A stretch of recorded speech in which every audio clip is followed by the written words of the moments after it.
Hello everyone, welcome back to our channel Login Assist. In this guide video, I will show you how to fix Wattpad application not working.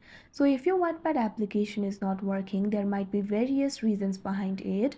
The first reason might be because of the unstable internet connection. So make sure you're connected to a stable internet connection. But still, if your application is not working, there might be some bugs. In order to fix it, what you can do is simply update the application. For that, launch open Play Store on your device. You can see over here Play Store has been opened. Tap on the search icon that you can see at the bottom right corner of your screen. Now tap on the search bar that you can see at the top. Now search for Wattpad. Now you'll be able to see the results over here. Simply tap on the application Wattpad Read and Write Stories. Now you'll be led to this kind of interface. Right now you can see two options over here, uninstall and open. If your application is not updated, instead of open option you'll be able to find the option for update. Simply tap on it. After that your application will be updated and your problem can be fixed. But if your application still does not work, what you can do is simply try clearing the cache of the application. For that, what you have to do is launch up an app library on your device, find the application for Wattpad and long press on it. Now you'll be able to find the option for app info, tap on it.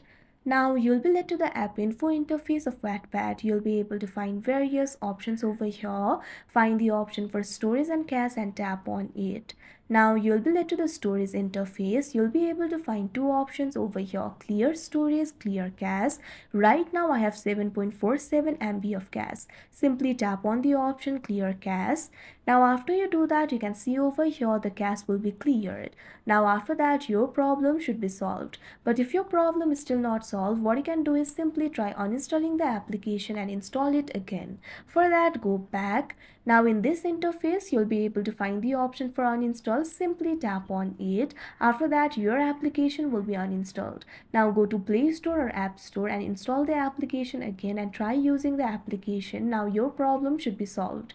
But if your problem is still not solved, what you can do is simply try restarting your device. There might be some temporary glitches on your device. A restart can fix that. So for that, what you have to do is long press on the power button. Now you'll be able to find various options over here. Tap on the option restart and your device will be restarted and your problem will definitely be fixed. So that is how you fix Wattpad app not working. I hope you found this video helpful. Thank you for watching. Make sure to like, share and subscribe to our channel.